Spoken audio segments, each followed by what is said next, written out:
তো আজকে একটা 5 ভোল্টের ব্লুটুথ স্পিকার রেডি করলাম। তো এটাও একটা ওয়ান স্টেপ গান দিয়ে চেক করে দেখা যাক কেমন সাউন্ড আছে। সবাই হেডফোন অবশ্যই ইউজ করবে।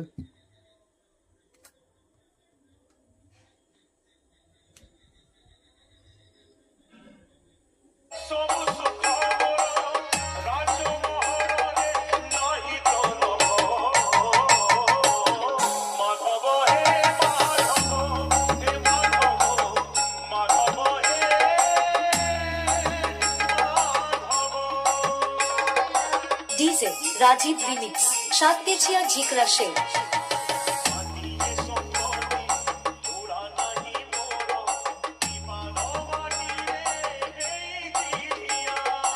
কারোর যদি এরকম ব্লুটুথ স্পিকার লাগে তো আমার নম্বরে অবশ্যই হোয়াটসঅ্যাপ করো।